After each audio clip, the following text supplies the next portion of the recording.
Attorney Jonathan Elson, reminding you that if you've been injured in an auto accident, it's important to have somebody on your side. When you need a lawyer, then you need Nelson. On August 4th, the trial continued for the murder of 27-year-old Roy Jaggers on August 1st, 2021. Brought to the witness stand to testify was Patrol Lieutenant James McRae from the Nye County Sheriff's Office, who made contact and arrested Brad Mehn. McRae stated that upon arrival he met up with the Nye County Sheriff's Office, Captain Barukowitz, and Brad Mehn, who was placed under arrest at the time under suspicion of being involved with the death of Roy Jaggers. I'm going to be away from you, bro. Hey, great, Sam. I appreciate it. You going to tell me what's going on? Tonight. You might as well tell them because I'm going to do a press release here in about 15 minutes. Anyways. The body is on its feet and taking that cost.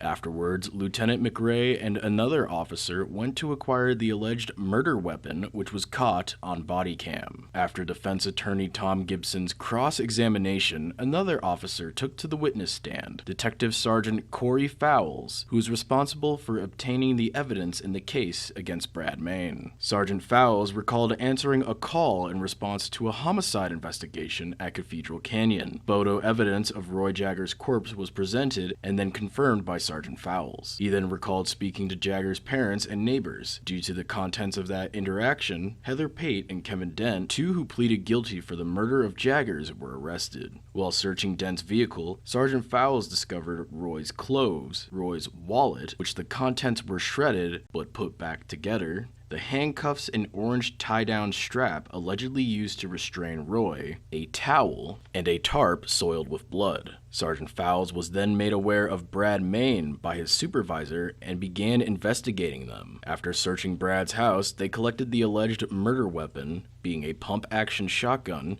which was presented to the court and confirmed by Fowles. Afterwards, Sergeant Fowles went to the shooting range, where Roy was allegedly tortured with Mehn. Upon arrival, they found a pack of cigarettes that Mehn allegedly confirmed to be his, and the knife Mehn allegedly used on Jaggers' anal cavity. Afterwards, Mehn was detained and taken to Nye County Detention Center.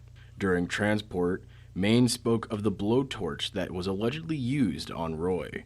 The conversation was caught on Sergeant Fowles' body cam. What about the blowtorch?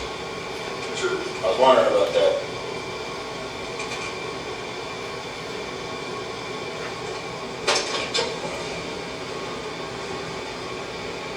Listen. Might attack him with it once or twice. Where did it end up? In Heather's possession. Afterwards, Sergeant Fowles contacted Norman Mullet, who had previously testified, and based on the conversation that was had, he then went to Mullet's house and discovered the box of what Fowles describes as torture tools. Photos of the tools were then presented to the court and confirmed by Sergeant Fowles. Evidence of the belt Mehn allegedly used to whip Jaggers was then presented and confirmed by Sergeant Fowles as well. Sergeant Fowles then searched Mehn's truck, where he discovered a Glock in the center console, the one Mehn allegedly shot around Jaggers' head. The Glock was then presented, and Sergeant Fowles confirmed that it was the Glock he retrieved. Stay tuned to learn more about this ongoing trial.